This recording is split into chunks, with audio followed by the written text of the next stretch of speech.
Hello दोस्तों, नमस्कार, आदाब। दोस्तों, रशिया और अमेरिका कोल्ड वॉर के पुराने दुश्मन, और अगर आप देखेंगे तो कोल्ड वॉर के इस हद तक दुश्मन के पूरी दुनिया को इन्होंने लगभग दो पावर ब्लॉक्स में बांट दिया। हालांकि तीसरा ग्रुप भी था जो कि शांति की बात करता था, लेकिन वो उन देशों का था जो किसी भी ग्रुप में शामिल होकर अपनी फजीहत नहीं करवाना चाहते थे या वहाँ पर पिछलग्गू देश बनकर नहीं रहना चाहते थे, लेकिन उसका बहुत ज़्यादा इंपॉर्टेंस था भी नहीं। दोस्तों, आपसे एक रिक्वेस्ट है कि इस टॉपिक को स्टार्ट करने से पहले मैं आपसे एक रिक्वेस्ट ये करना चाहूँगा कि आप हमारे चैनल को लाइक करें, सब्सक्राइब करें, शेयर करें और बेल आइकन ज़रूर दबाएं ताकि हमारी नोटिफिकेशन जल्दी से जल्दी आप तक पहुंच सके। और तीसरी सबसे बड़ी खास बात कि अगर आप वीडियो लेक्चर्स को देख रहे हैं यूट्यूब, फेसबुक या इंस्टाग्राम पे, तो भी हमारे पेज को लाइक करें और ज़्यादा से ज़्यादा लोगों तक शेयर करें।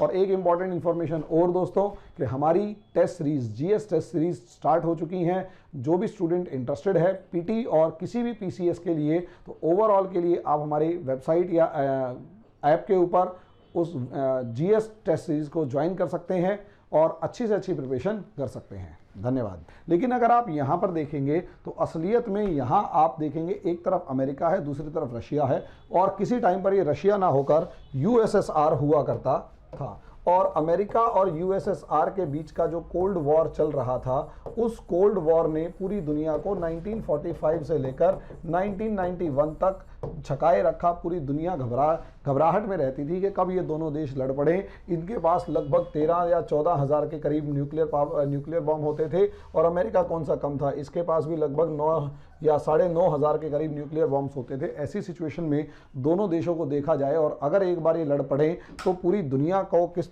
तरीके से और कितनी बुरी तरीके से तबाह और बर्बाद करेंगे, ये आप देख सकते हैं। कार्टून्स में भी साफ नजर आएगा। अमेरिका पैसा लेके चल रहा है और ये मजदूरों की बात करता हुआ चल रहा है।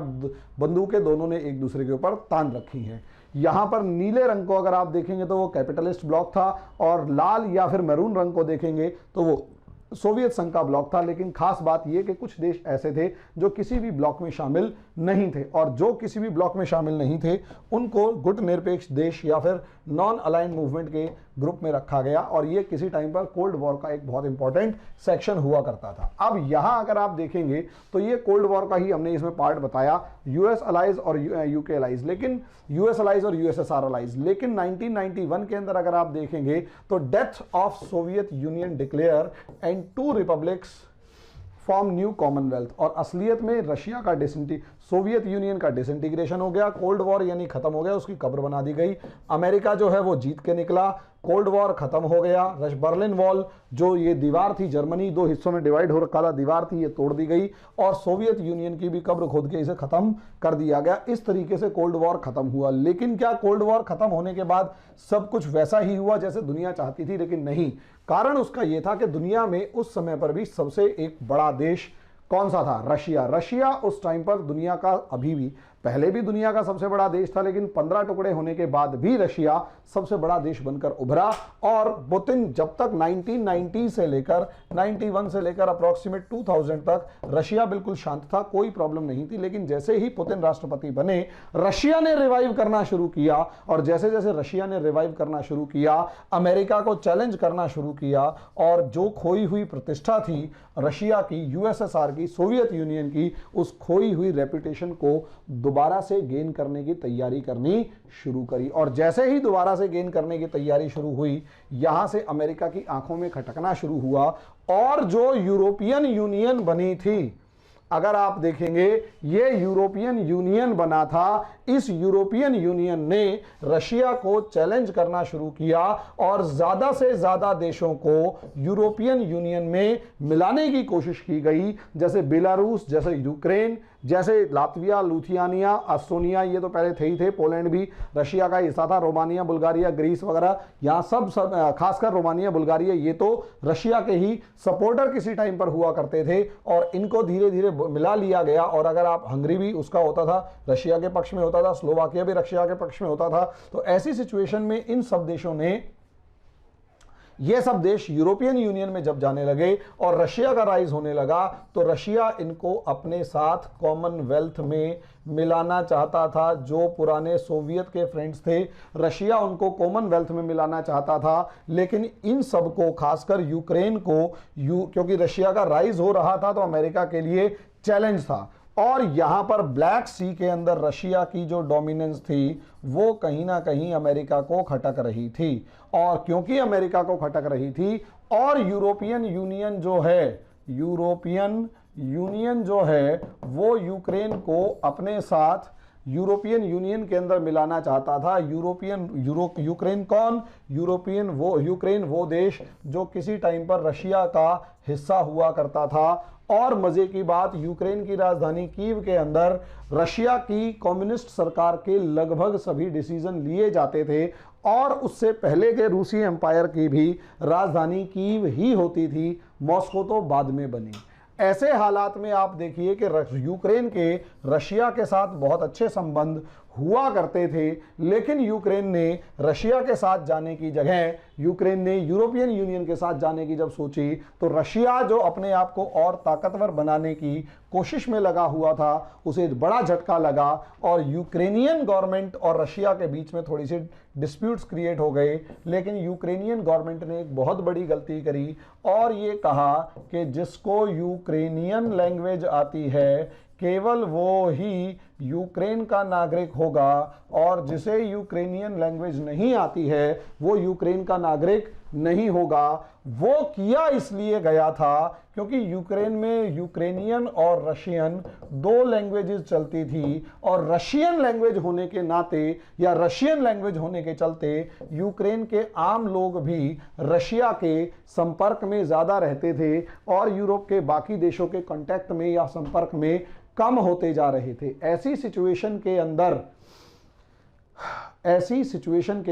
ऐसी परिस्थितियों के अंदर यूक्रेन और रशिया के बीच में जो खटपट चल रही थी, यूक्रेन और रशिया के बीच में जो खटपट चल रही थी उसमें रशियन लैंग्वेज को हटा दिया गया और ये कहा कि जिसको यूक्रेनियन आती है वही यूक्रेन का नागरिक होगा वरना नहीं होगा। ऐसी सिचुएशन में यूक्रेन ये भूल गया कि इसकी 20% जो पॉपुलेशन है वो खुद रशियन इन रेस है।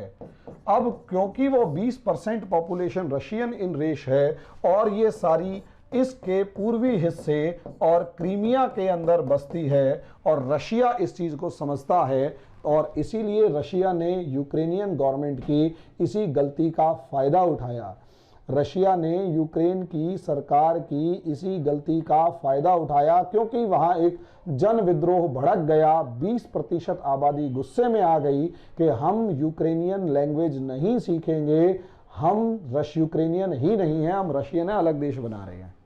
ऐसी सिचुएशन में रशिया को यहाँ पॉलिटिक्स करने का मौका मिला और रशिया ने यहाँ बढ़िया पॉलिटिक्स की और ब्लैक सी के अंदर, काला सागर के अंदर अपनी डोमिनेंस बनाए रखने के लिए यूक्रेन के सबसे इंपॉर्टेंट हिस्से क्रीमिया को 2014-15 के अंदर यूक्रेन से अलग करके अपने साथ मिला लिया।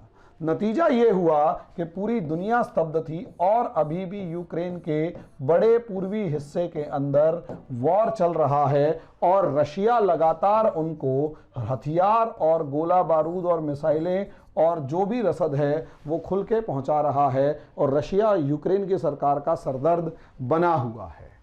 ऐसे में पहली बार अमेरिका ने खुलकर रशिया का सपोर्ट अपोज करने के लिए और यूक्रेन को समर्थन देने के लिए, क्योंकि मैं बार बार कह रहा हूं कि तीसरे विश्व युद्ध की आहट है और धीरे धीरे बिसात ऐसी बिछाई जा रही है कि कोई बड़ी बात नहीं है, अगले 5 से 10 साल के बीच में आपको भीषण द्वितीय और तृतीय विश्व युद्ध झेलना पड़े और दुनिया में त्राही त्राही हो, हाहाकार हो।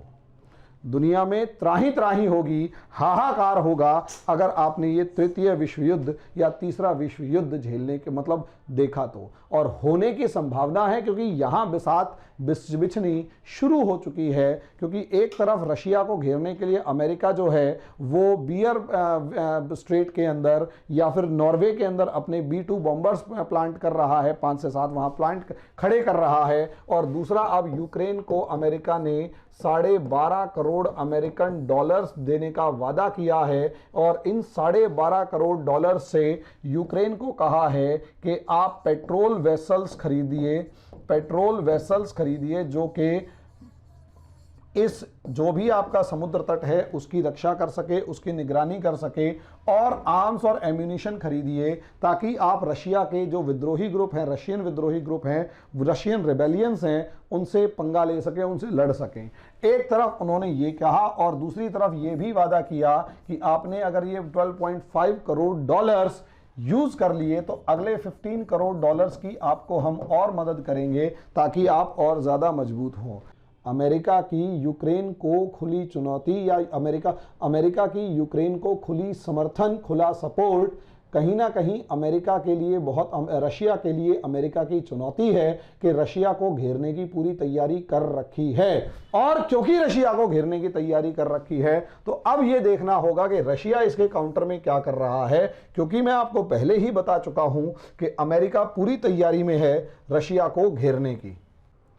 और इस मैप में मैंने आपको पिछली क्लास में भी समझाया था और अभी भी थोड़ा सा बता देता हूं कि असलियत में अगर आप लोग देखेंगे यहां पर तो एक तो ये ब्लैक सी और यूक्रेन का मामला तो है ही, और नॉर्वेनियन सी और इस पूरे इलाके के अंदर B-2 बॉम्बर डाल दिए और मरमस्क जो पोर्ट है उसे घेरने की तैयारी कर ली। दूसरा ये वाला सी पोर्ट, इसके अंदर रशिया को घेर रखा है, और बाल्टिक सी से लेकर नॉर्दर्न सी तक पूरे का पूरा रशिया को घेर के खड़ा हुआ अमेरिका है। और दूसरी तरफ अगर आप यहां से देखेंगे तो रशिया को सी पोर्ट पे आने के लिए कोई जगह नहीं है, ऊपर वाला समंदर जमा रहता है, वहां से निकलना वैसे मुश्किल होता है।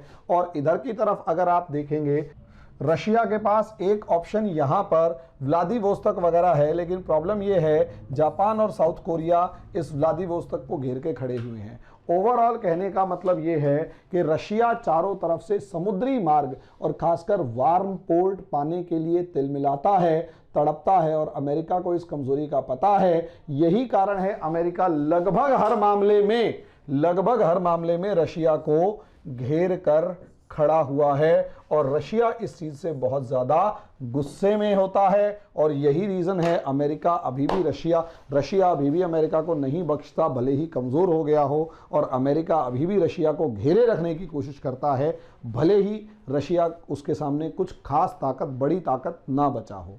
लेकिन यहां इतना समझ लीजिए, जो बाइडन है वो असलियत में चाइना और रशिया दोनों को एक साथ आगे बढ़ाने की, मतलब एक साथ घेरने की कोशिश कर रहे हैं, और जो बाइडन दोनों को अपना दुश्मन मानकर चल रहे हैं। ऐसे में अमेरिका की फॉरेन पॉलिसी के ऊपर भी कॉन्टिन्यूस डिस्कशन चलता रहेगा दोस्तों। समय समय पर हम आपके पास इस मामले में टॉपिक्स के ऊपर डिस्कशन का वीडियो लेकर आते रहेंगे। धन्यवाद।